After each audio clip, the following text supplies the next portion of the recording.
La société nous obligeait autrefois à porter des masques pour mieux nous y intégrer. Aujourd'hui, c'est le coronavirus qui nous contraint à le faire pour nous protéger. Anyway, le plus important demeure la vie. C'est une question de survie et nous avons décidé de nous protéger comme il se doit. Bienvenue à tous dans cet autre numéro de C'est midi. La première partie sera donc consacrée à un témoignage et dans la deuxième partie, nous parlerons bien sûr du coronavirus, du Covid-19 avec Paulus Agathon. Paulus, bonjour.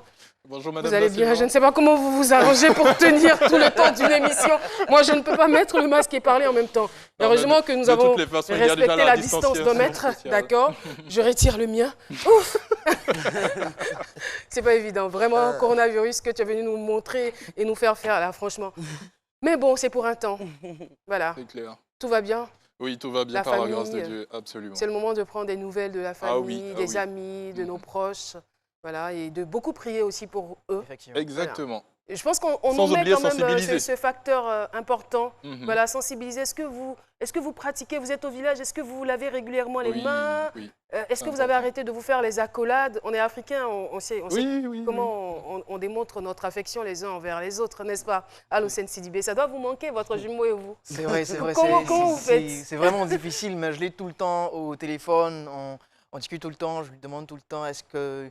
Et il fait attention à lui, est-ce qu'il a son gel, est-ce qu'il a son gant? Il me dit que je suis presque parano. Je lui dis, c'est vrai, je veux être parano par rapport à cette maladie, par rapport à cette pandémie, parce que je tiens à toi, je tiens à ma famille, je tiens à vous. Donc, je veux toutes les mesures de sécurité. Et je vais aller dans le carnaval de Paulus Agathon quand il disait de sensibiliser. Sensibiliser, c'est vraiment important parce que la répétition est pédagogique. On est dans une crise sanitaire qui est là, qui est presque collé à nous, incontrôlable, et donc il faut toujours répéter, dire aux gens. Pour le faire, j'étais avec l'association des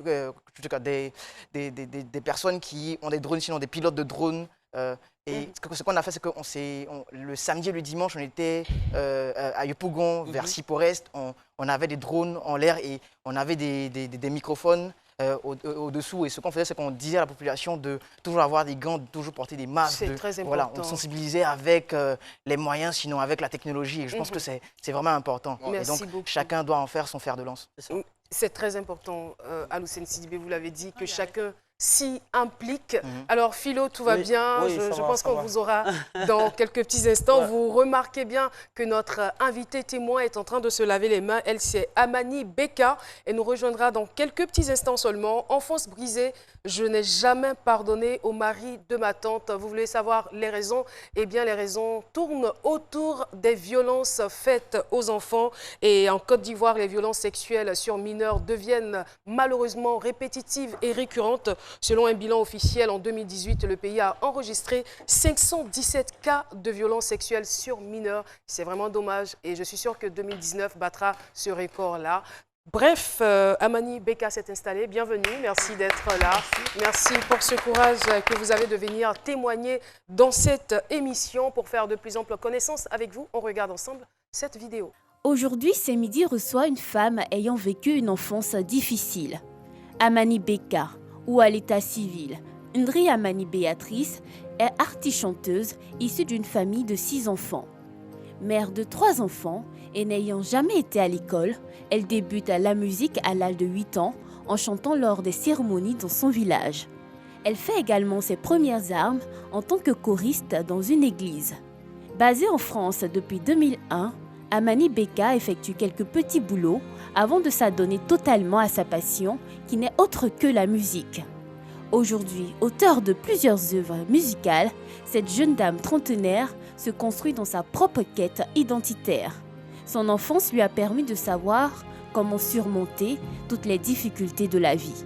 Suivons tous les détails de son histoire dans un instant avec Caroline. Merci beaucoup Marie-Ange Emiem. Avant de vous livrer les détails de ce témoignage, permettez-nous donc de passer la parole à Dr Philo pour qu'il nous livre son point de vue. Philo, c'est parti. Enfance brisée, je n'ai jamais pardonné au mari de ma tante. Le thème du jour, selon Dr Philo. Merci beaucoup. Vous avez dit mon point de vue, c'est mon point de vue, ça n'engage que moi. Votre point de vue, il compte énormément dans cette émission. Tellement il est pertinent, mon point de vue. Exactement. Et donc on parle d'enfance brisée, mais attends, quand il y a brisure, c'est qu'il y a eu cassure au préalable. Alors s'il y a, Quand il y a cassure qui est brisée. Oui, c'est parce qu'ils ont cassé, quand on casse là, il y a brisure. C'est pas vrai. D'accord. Donc il y a une cassure, donc il y a brisure. Donc s'il y a brisure, il faut soudure. Voilà, il faut souder, effectivement. Alors, pour qu'il y ait soudure, il faut pardonner. C'est clair, il faut pardonner. Moi, je dis, le pardon est l'âme des plus forts. Voilà, c'est l'âme des plus forts. Celui qui sait pardonner, c'est quelqu'un qui est fort, en fait. Le pardon, c'est une force qui libère. C'est difficile, hein. Je sais que vous me regardez, lui, là, il dit quoi même, mais c'est la vérité. Jean, il ne sait pas ce que j'ai vécu. Voilà, il ne sait pas ce que... Non, il faut pardonner. Si moi, je ne devais pas pardonner, mais mon ex, est-ce que j'allais pardonner à mon ex? Mais pourquoi vous pointez à Lucène du doigt? Il est témoin. Quand vous dites mon ex, c'est bizarre quand même. J'ai rien compris. Mon ex. Moi, j'ai pardonné à mon ex, c'est que tout le monde peut pardonner. La dernière fois, j'ai passé devant chez elle, j'ai pensé à ce temps de corona, prendre piment en poudre. Et puis, j'étais dans l'air clôture là-bas. Quand ils vont éternuer, il y a des gouvernements. Mais qu'est-ce qu'elle vous a fait? Mais, Caro, on ne peut pas expliquer. Ça, c'est un témoignage mirobolant et magnifique. Mais il faut pardonner, c'est le plus important. Et voilà, il n'y a rien de tel quoi. C'est-à-dire, quand tu ne pardonnes pas, tu as la rancœur. Quand tu as la rancœur, c'est comme il y a un rang de haine dans ton cœur. Et ça te ronge. Et ça te ronge, ça fait que tu n'es plus toi-même. Je me demande même, avec cette rancœur-là, si votre nom même c'est Amani Beka. Parce qu'il y a une carapace au-dessus de votre personnalité. Quand vous pardonnez, vous êtes vous-même, vous êtes libre. Pardonnez et puis vous avancez. Et ça ne me surprend pas. Il y a toujours dans une famille un oncle ou bien une tante qui énerve. C'est pourquoi je me suis habillé comme ça, m'a rappelé mon oncle. Il est tout le temps habillé comme ça. Et il vient chaque fois les dimanches à la maison. Il ne travaille pas. C'est lui qui a échoué au bac probatoire à l'époque. Il va nous rappeler ça. On n'étudie pas dimanche là, mais c'est lui qui vient qu'on a qu'à étudier des sciences. Vous voyez un peu, il y a toujours ce oncle-là qui est là. Et puis nous sommes en Afrique. Souvent même en Afrique, même, avant de t'envoyer, on te tape d'abord. C'est-à-dire tu viens comme ça. Va payer le coup là-bas. Pourtant, il aurait dû t'interpeller. Donc nous sommes en Afrique. Il faut libérer ton cœur. Il faut pardonner. Nous sommes en Afrique. C'est-à-dire... Il n'y a rien que le pardon. Merci beaucoup. Il n'y a rien que le pardon. Merci beaucoup. Je pense que ça sera votre chute. Rien que le pardon. Il faut pardonner. Mais est-ce qu'il est vraiment facile de pardonner? Ça, c'est pas évident. Hein. C'est pas toujours évident. Ouais. Ça dépend de l'ampleur ou de la gravité de l'acte à poser. On nous enseigne qu'il faut toujours pardonner, mais à la vérité, c'est vraiment pas évident à le faire. Et ça dépend aussi de la personne qui a encaissé. Voilà. Est-il difficile de pardonner? C'est la question qu'a posée Pater Nassimian dans la rue. Voici des réponses. Chris Pater Nassimian, c'est votre opinion. Caroline, nous sommes à Marquerie, précisément sous le pont d'Anomabo. On ne le dira jamais assez, pardonner c'est bon pour notre équilibre intérieur et notre bien-être mental. Mais c'est parfois un chemin difficile, voire impossible pour certains. Est-il ici vraiment difficile de pardonner? Votre opinion nous intéresse. Moi particulièrement, je ne trouve pas cela difficile de pardonner. Voilà, parce qu'il y a la foi qu'on met en Dieu. Voilà, quand on a la foi en Dieu, on pardonne facilement. Voilà. Mais l'oubli n'est pas facile. Ça dépend du cas, hein, dans le contexte dans lequel nous nous situons, par exemple, par rapport à la situation du pays, tout ça. Il y a plein de personnes qui ont vécu des situations très très compliquées. Avec le temps et puis avec les conseils des uns et des autres, on finit par oublier. Ça n'est pas véritable sur la santé de l'homme. Quand tu as de l'amertume, tu as quelque chose dans ton cœur, tu refuses de pardonner, ça dégrade la santé. C'est ce qui est difficile qu'on doit pardonner. Ce qui est difficile là, c'est ce qu'on pardonne. Ce qui n'est pas difficile n'est pas pardonnable. La santé, si tu es un croyant, vraiment, c'est bon de pardonner. Ça dépend aussi de la douleur qu'on ressent lorsque une personne te blesse. Mais avec Dieu, il faut pardonner. Il faut pardonner. Je pense que c'est le plus important. Il faut pardonner. Comme le dirait un sage, pardonner est un geste conscient, issu de notre volonté et qui prend en considération le prix à payer pour se libérer du passé. À vous le studio, Caroline. Merci beaucoup, Pater Nassimian, mais je ne sais pas si on pourra pardonner au Covid-19. Hein. Alors, Amani Beka, encore une fois, bienvenue sur le plateau de C'est Midi. Merci. Il faut dire que vous n'avez pas eu la chance de connaître votre père. Oui. D'ailleurs, les informations que vous avez de lui sont très vagues. Oui. Et votre maman, de conditions modestes, à bout de souffle aussi, a donc décidé de vous confier à votre grand-mère. Alors, vous allez nous expliquer comment, de chez votre grand-mère, vous vous êtes retrouvée chez votre tante. Ok, ben bonjour. Vous étiez encore très très jeune. Oui, j'étais encore très jeune. Ma mère m'a abandonnée, peut-être tombée, dit qu'elle nous a laissé à notre grand-mère. Moi, j'étais encore bébé, ma grand-mère. Tous les 6 enfants? Ben, moi, j'ai connu un peu ma grande sœur. On est 6 enfants, Mhm. mais les autres, après, ils sont venus. J'ai eu des petites sœurs. Mais après, moi, je les ai fait leur connaissance après. Ah, d'accord. Donc, on était 3, moi, et puis ma grande sœur, et puis mon grand frère. J'ai été abandonné chez notre grand-mère. Moi, déjà bébé, à l'âge de 4 mois, c'est ce que ma grand-mère m'a dit en 98, parce qu'elle est décédée en 2008. Mhm. Voilà, donc c'est le souvenir que... 4 mois, c'est voilà. tôt quand même. Voilà, donc c'est comme ça, elle m'a expliqué que notre maman, elle était une femme qui, voilà, qui n'avait pas le temps pour les enfants. Elle est toujours partie pour le problème personnel ou je ne sais pas. Mais en même temps, c'est comme ça, ma tante, sa cousine, elle est venue au village une fois, elle nous a trouvés là, et puis elle a demandé, mais c'est qui cette petite, elle est belle. Elle a dit donc que c'est la fille de ta cousine.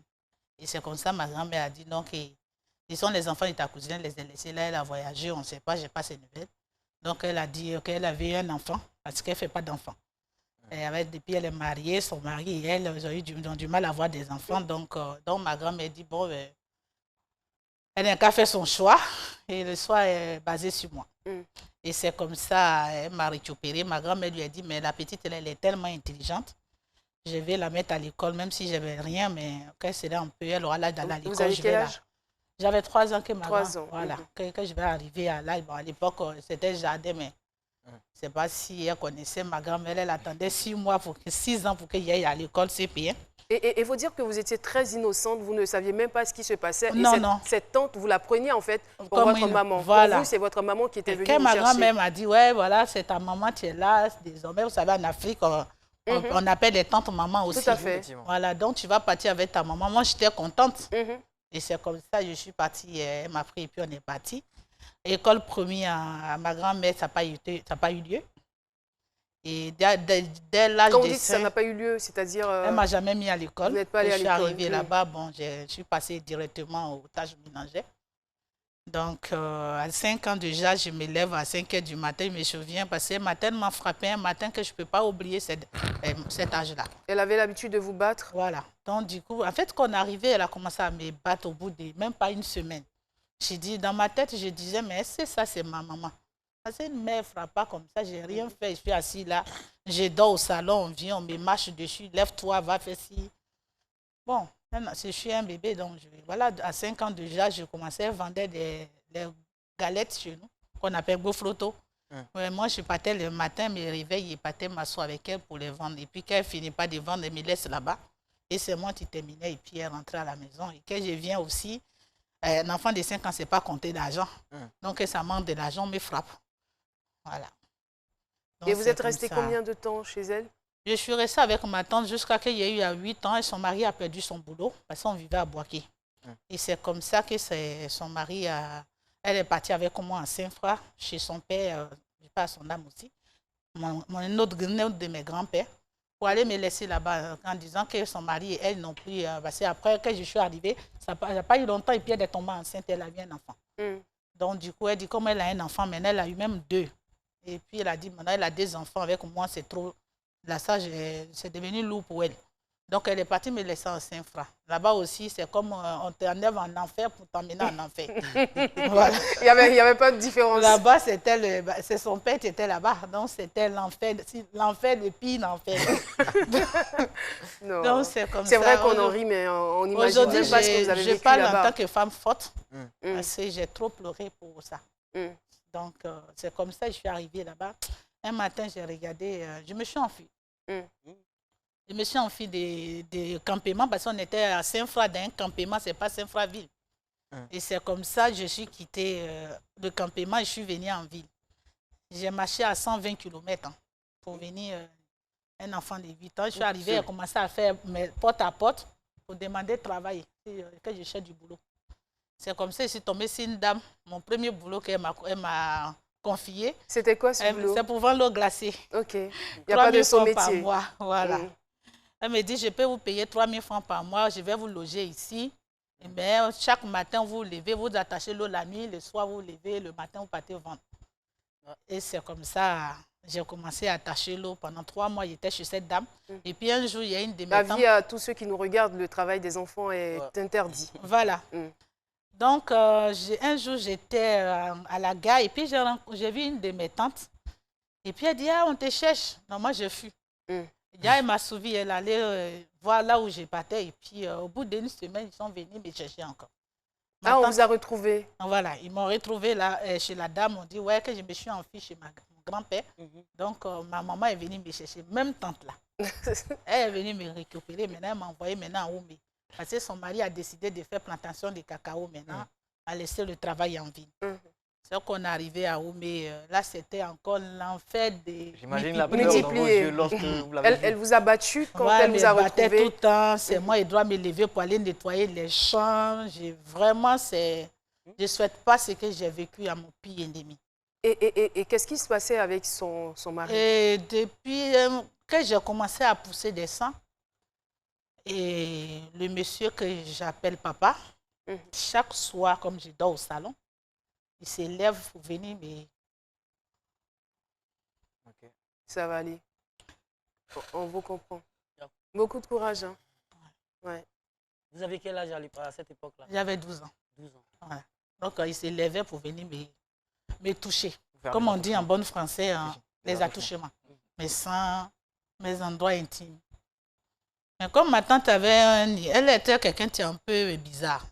Je ne sais pas cette cérémonie elle faisait sur moi, mais à chaque moment, elle amenait des vieilles personnes pour venir me F en bas de moi pour savoir si elle perdu ma virginité ou pas. Je n'ai jamais compris. Elle soupçonnait son mari je ou sais pas, ne lui mais faisait ça, pas confiance? Par contre, je n'ai jamais compris. À chaque fois, chaque 2 mois, ou je ne sais pas, on vient vérifier. Mais on voit les déchets, des trucs, des mains. Et j'ai toujours porté le chapeau, on disait que c'était moi-même que je faisais ça. Je me faisais ça moi-même. Et comme quand il venait sur moi, là, il m'étouffait, il me disait si jamais je dis à maman, il va me tuer. Donc, il ne faut pas que jamais ça va sortir. Mais vous saviez que c'était mal ce qu'il faisait? Bien sûr. Il vient m'appuyer, quelqu'un qui met ta main sur ta bouche pour bloquer ta bouche. Tu te sens en danger. Vous ne vous êtes pas confié à quelqu'un d'autre, à quelqu'un de la famille? Si, parce que ma tante aussi passe tellement son temps à me frapper, donc du coup, je ne voulais pas lui en parler parce que je me dis si jamais je lui en parle. Parce que le papa a dit qu'il ne faut pas être dit. Donc si je dis les deux, peut-être les deux vont grouper 6 mois. J'en sais rien. Donc du coup, comme il a vu qu'il a tenté, mais à cause de la seule chose qui me sauvait, c'est le fait qu'elle venait vérifier. Elle vous contrôlait? Me contrôlait pour voir si j'ai perdu ma virginité. Parce que déjà à l'âge de 12 ans, déjà, j'étais vraiment éveillée. Donc, du coup, c'est ça, je crois que tu as fait que ce monsieur n'a pas pu me pénétrer. Mais en tout cas, il m'a détruit mon intimité parce qu'à cause de lui aujourd'hui, vraiment, dans mes rapports sexuels, ça joue sur moi. On va revenir sur les conséquences que ça a eu sur votre vie. Du coup, je suis... il a envoyé son neveu de me marier. Comme on peut marier un enfant de 12 ans. Donc, je me regarde, pourtant, je n'avais pas règle. J'ai dans ma tête, je suis partie demander à la voisine, j'ai dit, tanti, normalement, une femme, on dit qu'on a du sang en bas. Moi, je n'ai jamais vu. Pourquoi on veut me marier? On dit non, comme ça que tu vas voir ton sang là. Tu vas voir le sang avec le monsieur, tu vas te marier, tu seras une femme mariée.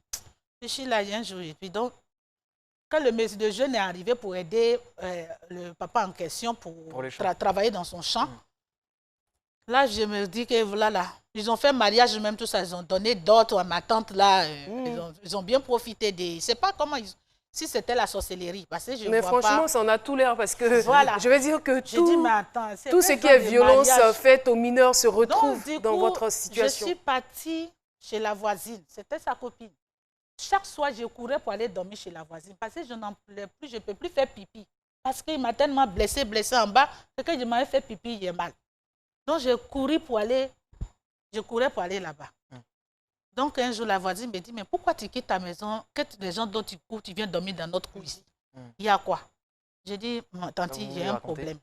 Que papa se lève la nuit, il met son doigt en bas de moi, il appuie mes seins, il bloque ma bouche.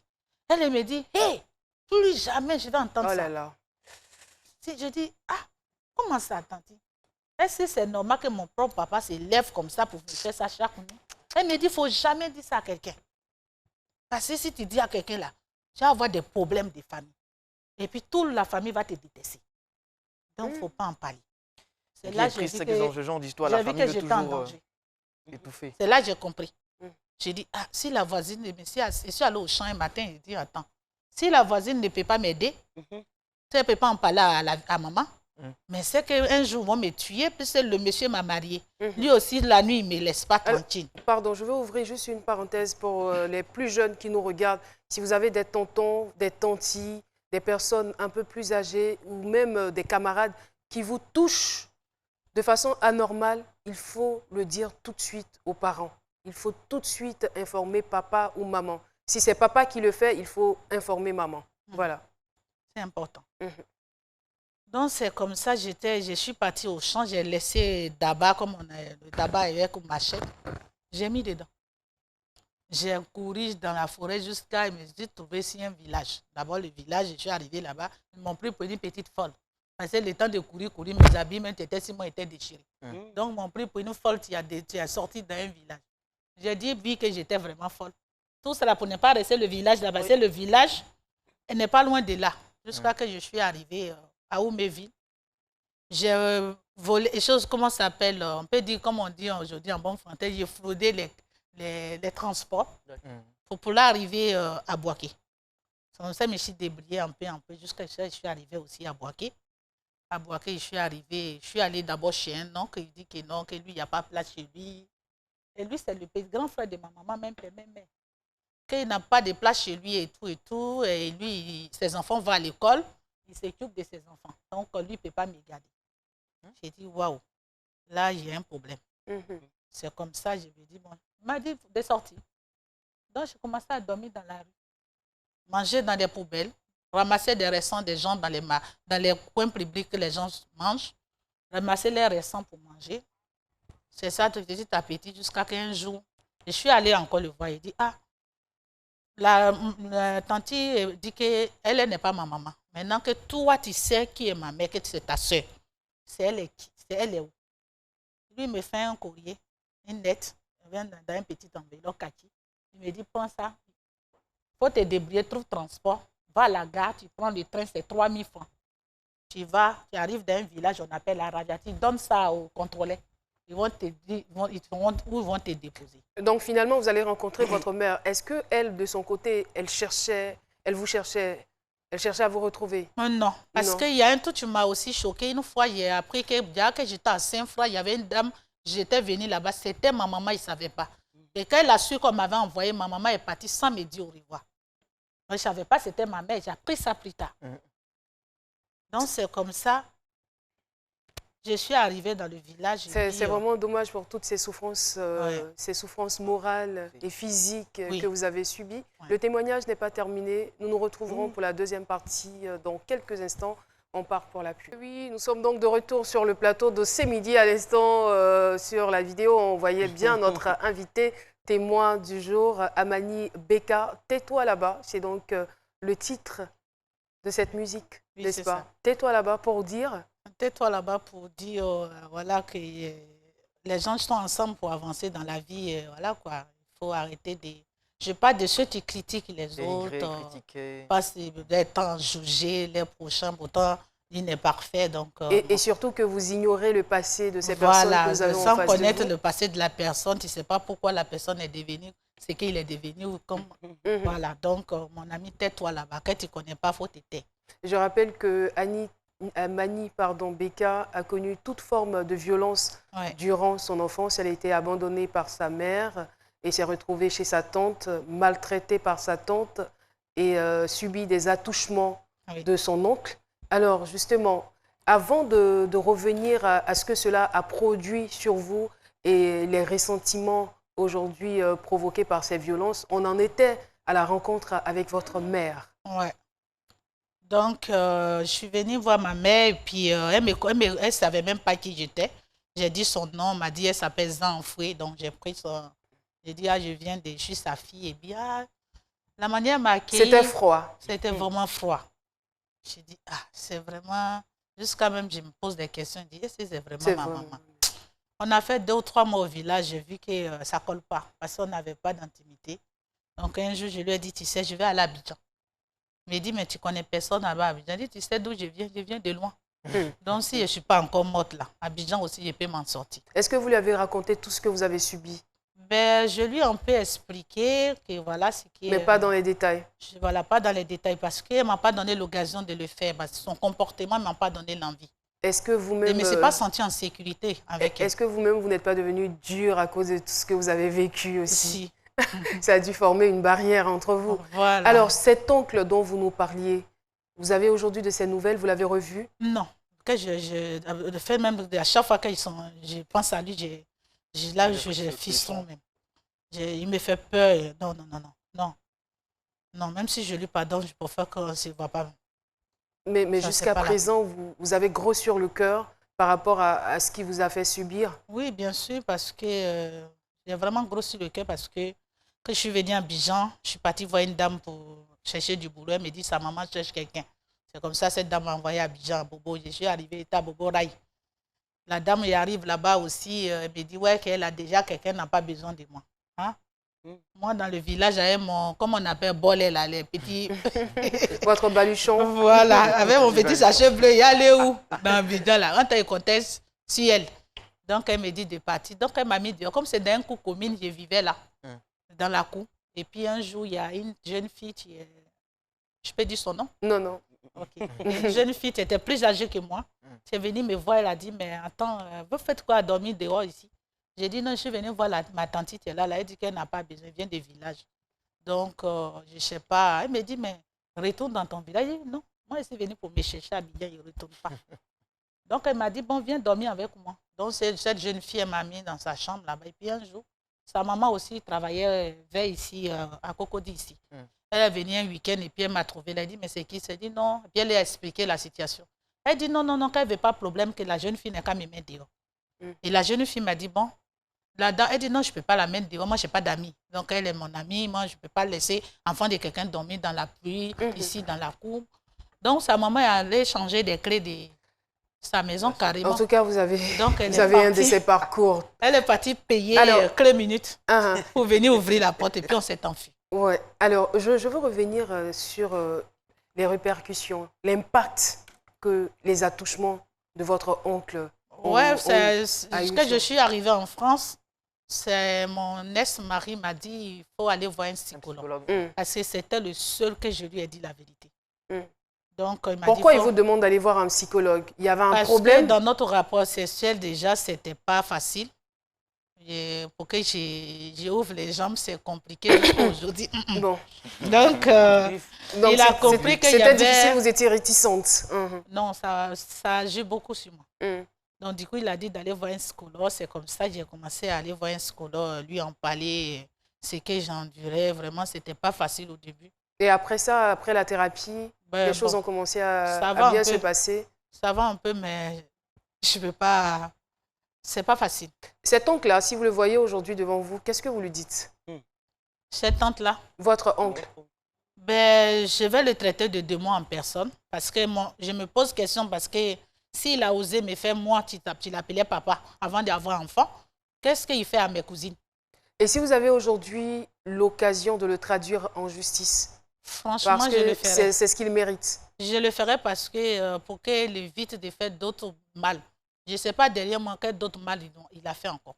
Et je sais que les gens comme ça ne changent pas. Ils le feront jusqu'à leur mort.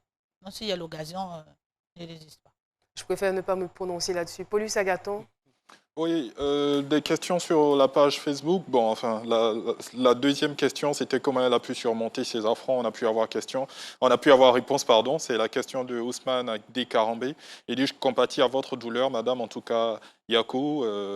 J'espère que vous avez pu retrouver la paix du cœur. Mais bon, là, elle n'a pas totalement pardonné encore. Hein. Elle n'a pas pardonné, mais elle a eu une sorte d'exutoire. Ouais. Voilà, elle a trouvé refuge dans la musique. Voilà, je me suis consolée dans la musique parce que chaque fois que je ne me sens pas bien, c'est dans la musique, je me mets à chanter.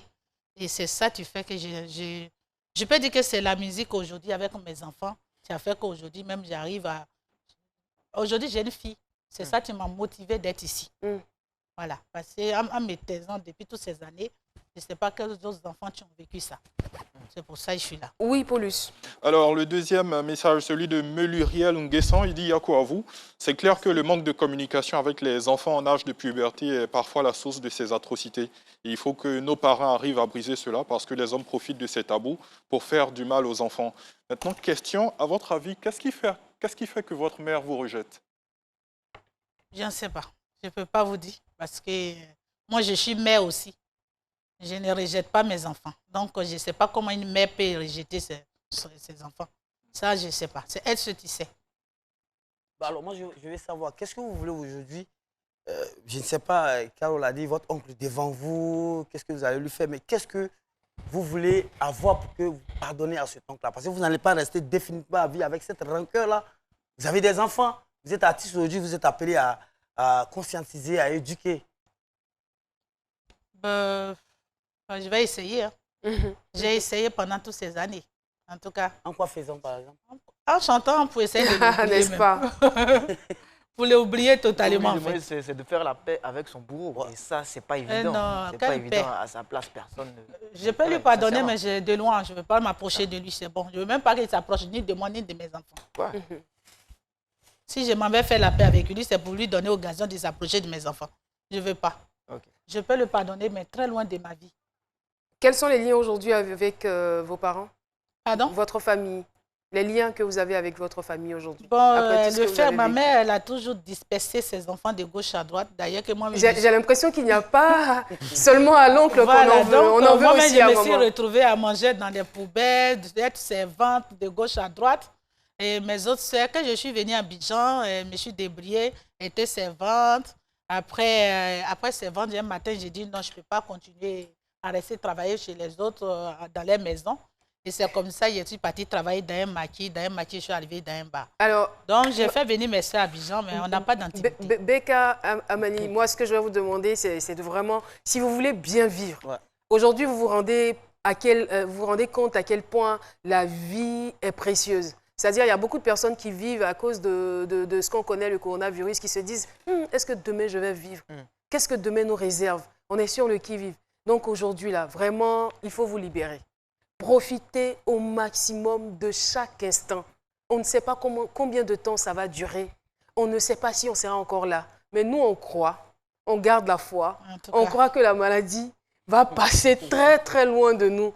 Mais c'est l'occasion pour vous de faire la paix, non seulement avec vous-même, mais avec votre famille. La vie est trop belle pour la gâcher avec de mauvais souvenirs.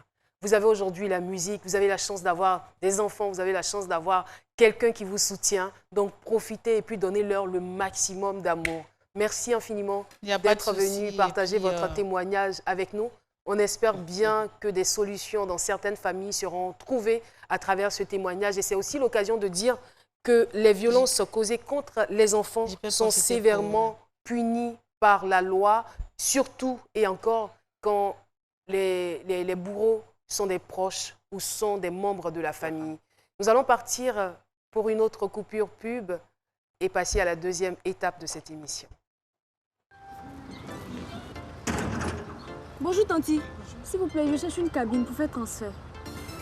Ma vie, toi tu n'as pas un compte Move Money. Il faut acheter une unité avec ça, c'est simple. Avec Move Money, je peux acheter du crédit de communication. Aïe, alors tu sais ce que Move Money peut faire pour toi. Hein? Là, tu vas au courant. Oui, avec Move Money, achetez des unités ou rechargez un proche. Tapez étoile 155, étoile 3, étoile 1, dièse. Avec Move Money, profitez! Et voilà, on est de retour sur le plateau de ce midi. Et comme je l'annonçais, nous optons et nous passons à la deuxième partie de cette émission avec Paulus Agathon. Ce midi répond à toutes vos questions. Pour ce faire, Dr Linda Caboret nous rejoint donc sur le plateau de ce midi. Après s'être soigneusement lavé les mains, elle est docteur en pharmacie, marraine des tradipraticiens de Côte d'Ivoire et présidente d'Africa Santé. Docteur Caboret, la maman de Docteur Philo. Bienvenue à vous. Dès que Philo la voix, il porte son masque. Votre micro, s'il vous plaît. Plaisir de vous retrouver. Il a remis son masque. Ouais. Ça commence à venir. Ça commence à venir. Ça commence à venir. Ça va aller, comme on dit. Alors, Paulus Agathon, vous avez recensé un certain nombre de questions venant de nos internautes. Tout à fait.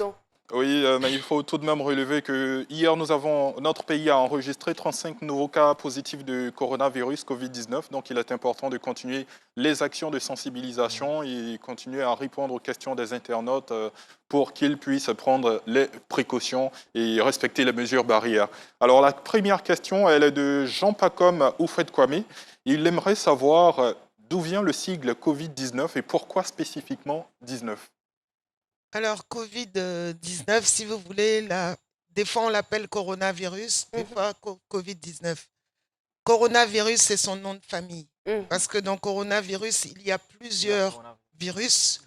Ça peut être un rhume, le virus du rhume, de la grippe et le SRAS qu'on a vu en 2012, je crois, 2002. Le MERS, qui est un coronavirus aussi qu'on a vu au Moyen-Orient en 2013. Et là, le nouveau, il s'appelait d'abord nCoV-19, nouveau coronavirus 19. Et puis, petit à petit, on l'appelait CO pour de la famille Corona, virus, vie, Covid. Et D, c'est le disease qui veut dire maladie, et 19 parce qu'il est apparu en décembre 2019. Moi, je suis vraiment pas d'accord avec l'appellation. Je trouve que c'est trop joli. Ça fait penser genre à un congrès, à une conférence internationale Covid-19. Franchement, il est trop vilain pour porter ce nom. Voilà. Donc, on préfère l'appeler Corona. On a l'impression que c'est dans Brésil, Côte d'Ivoire. Arrière de nous. Les matchs de foot là, on a Brésil. Donc, je pense que vous avez compris, Coronavirus Disease 19, donc Covid-19. D'accord.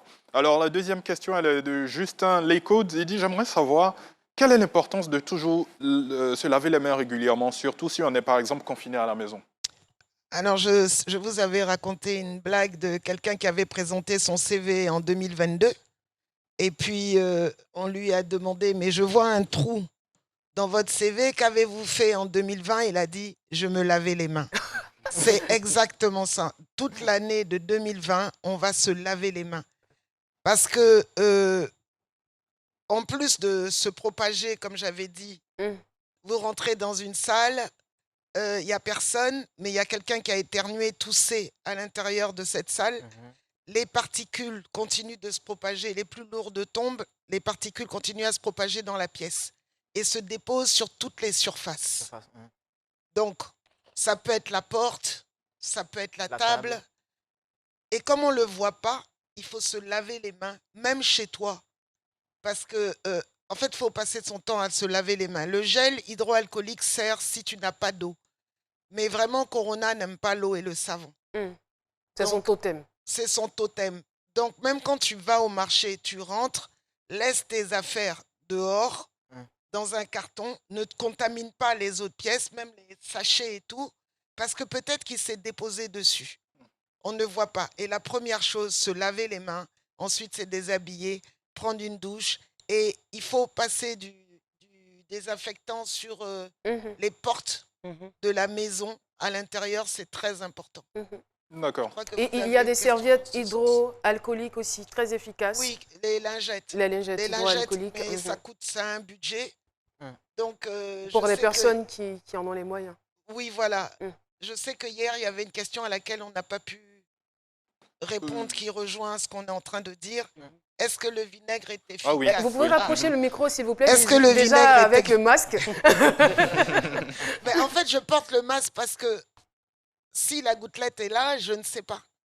Vous voyez ce que je veux dire? Donc, et puis, mon rôle, c'est de pousser aussi les gens à porter le masque. Vraiment, nous sommes des soldats au front. On n'a pas d'autre choix que d'être là. Sinon, on devait être en auto-confinement. Oui, mais déjà là, je vois que vos supporters habituels qui disent Philo. Non, on les a mis en quarantaine. Ils sont confinés.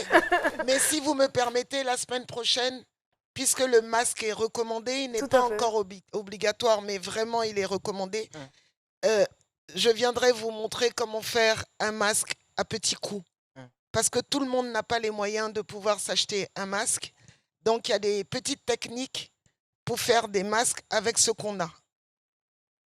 Vous voyez ce que je veux dire? C'est génial. À moindre frais avec ce que vous avez dans votre placard. Ah, heureusement que vous êtes une pharmacienne, donc on est sûr que c'est un masque homologué. Voilà. Oui, c'est facile de le rendre un peu étanche.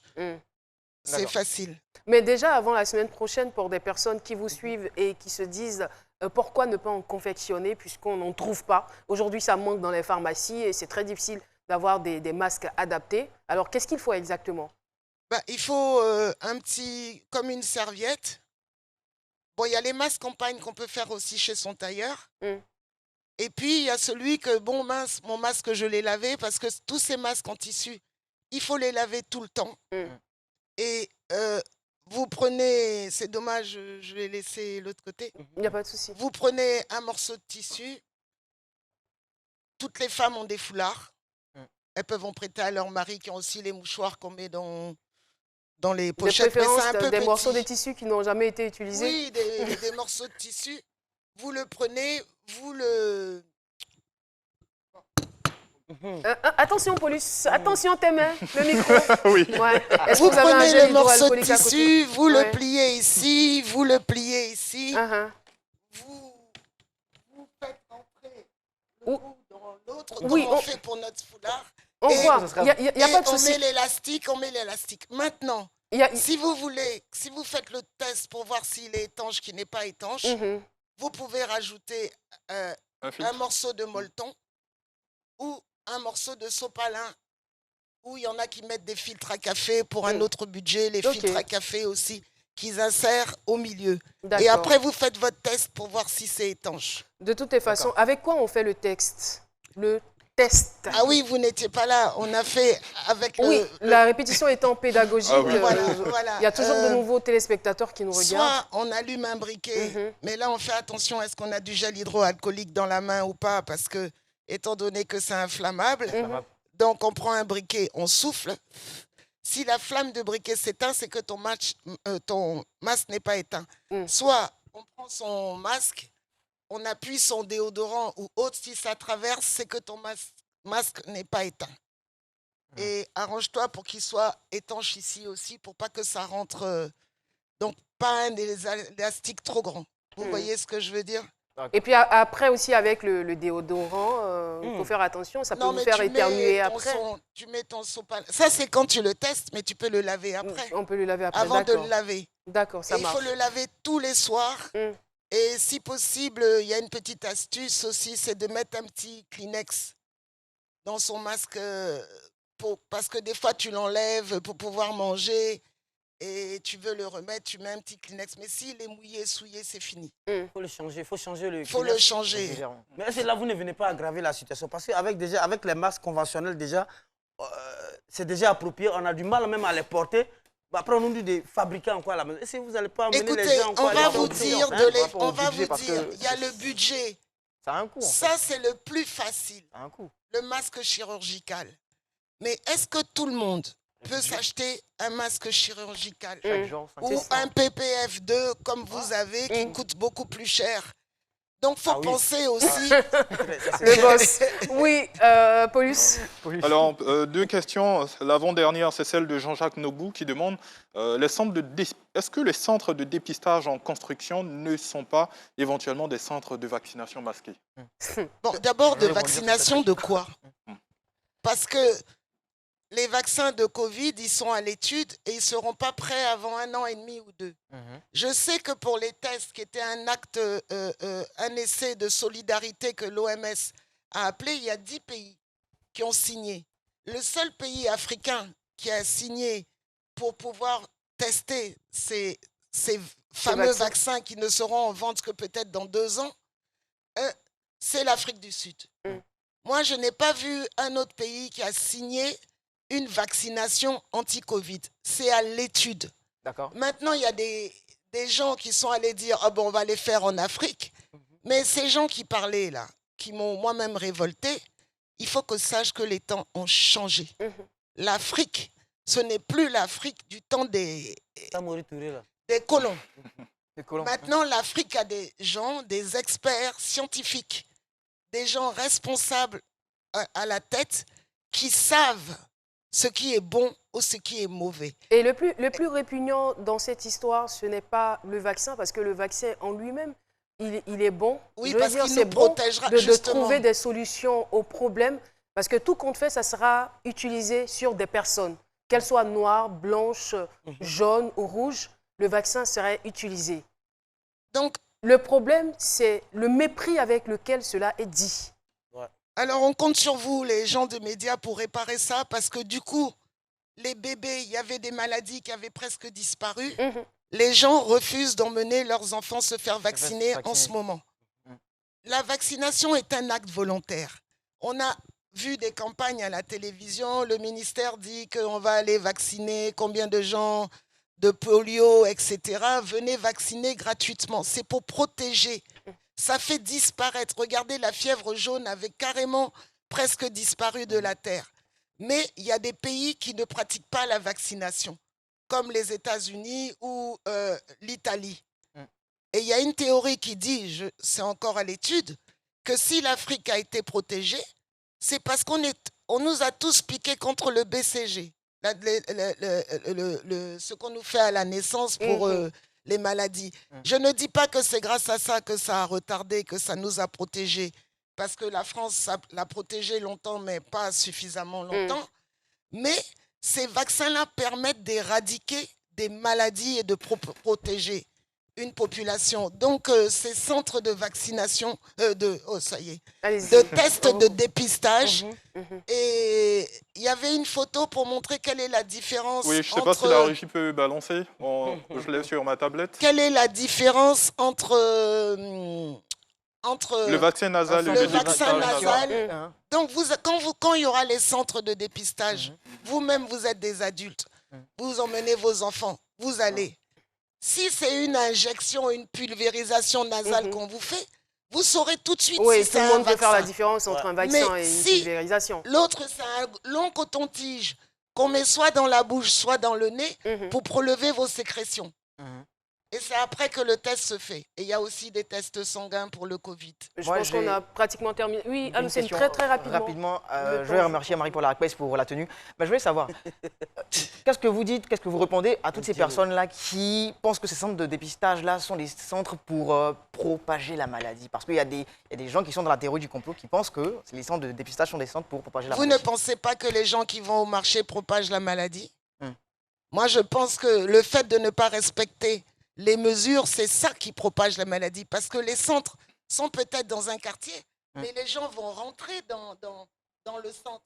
Ils ne seront pas, ils vont pas rentrer dans la maison pour aller éternuer dans la maison des voisins, pour aller éternuer dans la maison des voisins. Vous comprenez ce que je veux dire? Et il y a aussi des gens qui se demandent pourquoi c'est dans leur quartier. S'ils veulent, ça peut se retrouver sur la route d'Alépé ou à Bengourou. Comment ils vont y aller? Comment? En plus, si on nous confine quartier par quartier, alors là... Docteur Linda, merci infiniment pour votre collaboration. Il y a Massandjé Koné à l'oreillette qui ne fait que me dire « Caroline, il est l'heure ». Voilà, d'accord. Police Agaton, merci beaucoup. Je vous en prie, Caroline. Sidibé, Docteur Philo, merci. Et merci à toutes les équipes qui ont travaillé pour que cette émission se fasse. Eh bien, pour aujourd'hui, c'est terminé. Merci de nous avoir suivis. Restez sur RTI 1 et n'oubliez pas de suivre à la lettre les mesures de précautions pour vous prémunir du Covid-19. Merci et au revoir. Bonne santé à toutes et à tous. Bye bye.